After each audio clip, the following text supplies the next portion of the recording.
y'all, Farmer Dre back at it, folks, out here on the farm, and we are laying plastic mulch. I have Isaac as the world's best and worst tractor driver all at the same time. When the roads are straight, he's the best driver. When the roads are crooked, he's the worst driver. So anyways, we've been out here for a while. We've been laying plastic. We are doing 9 acres of plastic and drip tape for our 2025 fall pumpkin planting. This is on our new farm that we purchased across the street, and we're gonna harvest all these whenever they get ripe and take them up to the farm and sell them in the pumpkin yard. So we are laying plastic. We're about done with this section of the field here, and we're all moving on to the next field, which is right around this bend here. That's all kind of connected, but we are laying 4-foot plastic and going 7 rows across, a dry row every 7 rows, and it is going great. We are using a Rainflow 2600 mulch layer. This is the last version before they upgraded. They have a 2670 now, but this is just a standard and better. We are currently using 4-foot plastic, but this machine is adjustable for 5-foot, 4-foot, and 3-foot plastic. But for pumpkins, we are using 4-foot. We got the drip tape. I only have 1 row of drip tape, and we're offsetting to the side. We have the auto road track system. PTO's pumping the oil there, and that little gauge is telling it left or right. This field was all woods, really thick woods, forest, timber, just like that back there. And when we purchased it this spring, we had a dozer guy come out here. Bulldozer Bill is out here, and he dozed 9 acres of trees out. So we've been busy, extremely busy, chopping up all the sticks, all the stumps. It has been a lot of work. Even now, there's a lot of different pieces of wood, and I mean, good thing is pumpkins, because if it was strawberries, I would have a terrible time. But overall, it's going good, and these little pieces of sticks will disintegrate over time.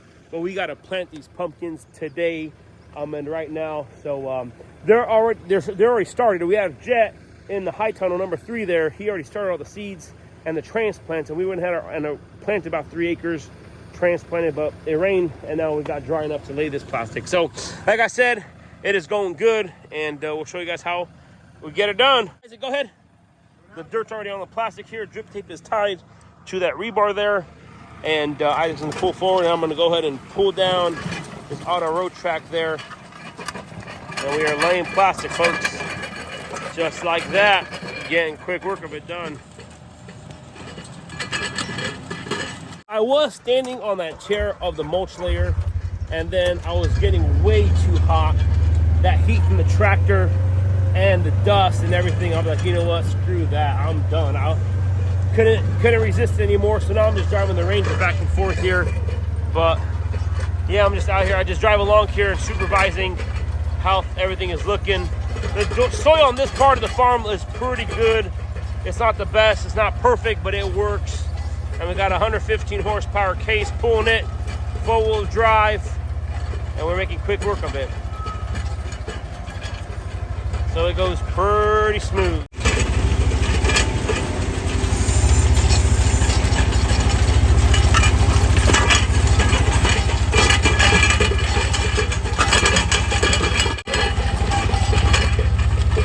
Surprisingly, for Southwest Missouri, this field right here is pretty rockless. I'm not saying there's not any rock, but there's very little compared to across the street there at the main farm. But this is what they consider the Springfield Plateau.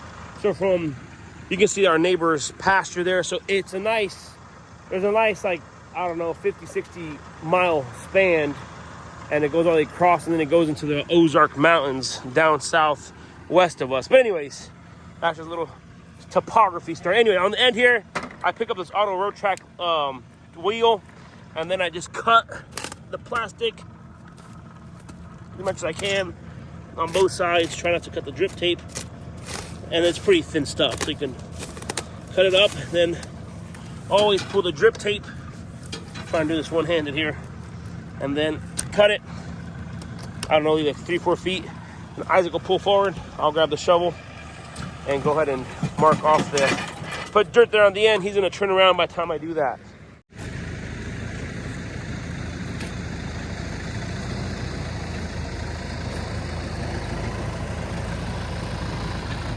Yep,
times I'll just drive along here and just watch from afar. Isaac has a rear view mirror on, so you can see it's covering and doing a good enough job. So it is looking great. Great with the capital G. So we're doing, like I said, 7 rows and then the drive row. 7 rows and the drive row. These rows are about 450 foot, 460 foot long. And there is a lot of sections out here, a lot of rows. This is one of the problems about using unplowed dirt. Look at that piece of stump. Surprisingly, it didn't go under there and ruin the road, but you can see where there's a big hump. There's either a clump of roots or something. But with pumpkins, they're pretty lenient. I mean, they're pretty vigorous. And once the pumpkins start vining out off the plastic, they start rooting into the soil between the rows here. So they're pretty forgiving. And if the bed wasn't completely solid, but I mean, look at there, that's nice, loose, fluffy dirt in there. And it's working out great. The only thing that concerns me with all this grass that didn't have time to decompose, sometimes that water when we're transplanting just seeps all the way through there. But like I said, pumpkins are forgiven. It's not the most ideal situation, but 2.5 months ago, this is all forest. And now we're laying plastic.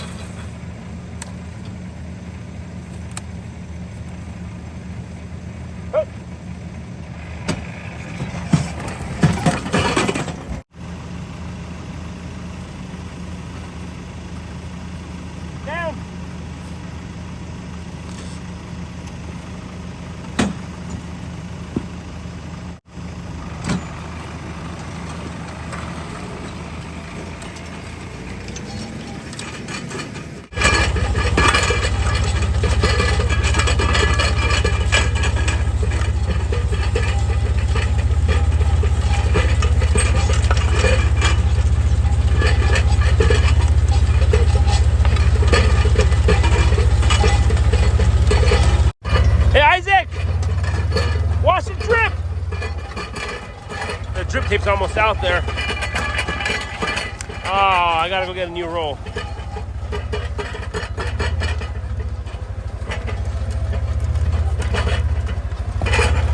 Hey, I'm gonna go get a new roll. So we have the rolls of drip tape and the plastic here in the front of this field here. And in the shade here, it's real nice in the shade. But mid-June, heat are coming. So this is all stuff we laid today. And then I'll show you guys here real quick. But this is the stuff we laid last week and transplanted already. So these transplants were getting pretty big in the greenhouse there. So you can see they're looking pretty good. Growing nicely. Looking great. So this whole field right here as well is turning into more pumpkins. Got the more extra plastic that we need and the drip. So our vegetable garden that we laid out is right there, and the main farm is right there. So that blue house is where the orchard is, and then of course all this out here. So gonna throw this on here. I know Isaac is waiting on me, so I'm gonna. So this drip tape is on 1 foot spacing, and then he has the connectors in the tractor there, ready to go. Head on back to him. So we're looking good. We got peppers, zucchini, squash, cucumbers, cantaloupes, watermelons. I'll show you guys those here in the next video or so. And this right here is turning into parking. Gotta plant seed and get that going. I had the bulldozer guy come out here and made me a trail on the edge of this field, so I can kind of see the topography of the land here.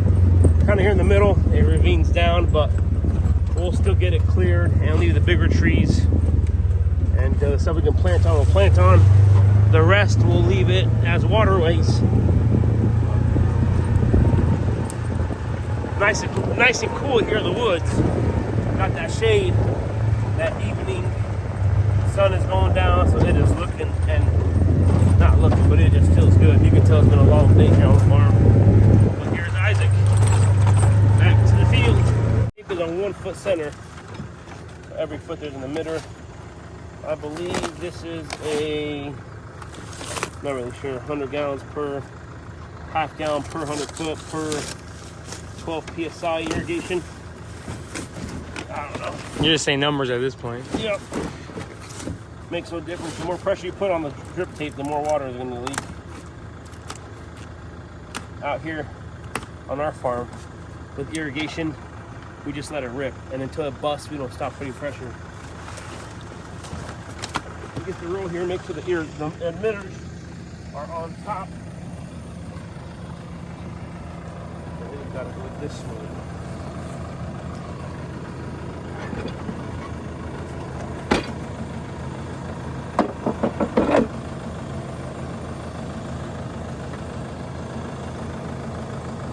Or jump screws all the way, Isaac? Jeez Louise. So then we have the connector, goes through here, and I always just connect it. And Isaac will pull forward, and I'll just guide that through the hole and make it work. Overall, it is looking great. Got some nice solid beds, and it is turning out amazing. All right, go forward. Slow, slow, slow, slow. Go ahead. Go ahead. Go ahead. We're chilling. Let it rip.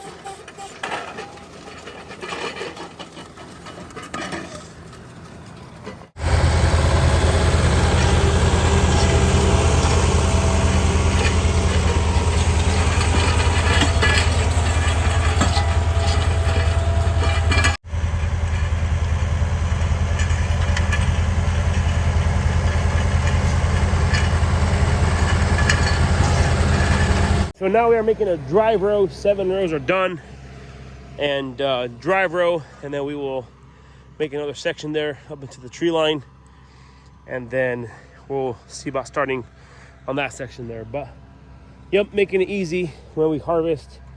You know, we're gonna go ahead and purchase a picking platform. So it's made for like melons and stuff. So it's 20 foot wide, and we'll get a wagon on the drive row, 20 foot wide here. Throw them on that platform, and the boys on the trailer will get that. I'll show you guys the whole process when we get there, but that's the whole idea behind what we're doing here. So if you're wondering how we're gonna irrigate all these pumpkins, we have a well guy coming next week to start drilling. So I kind of rushed him a little bit, but I told him, hey, I have live plants that need water ASAP. It's been one of the most wettest springs in the history of forever. I mean, it's been the wettest spring in history here in Southwest Missouri. We got over Memorial Day weekend, we got 9 inches of rain over Memorial Day weekend. That really put the fork through the strawberry season. So we were really I was really concerned about getting these plastic laid out and everything, but it seems like they started to dry up here. We got a couple weeks of dry weather, and now we're able to lay all this plastic and plant pumpkins. And then after that, if it rains again, I wouldn't mind it at all. So get these pumpkins nice and watered in, and that's nice about having a well. You don't have to worry about too much about rain.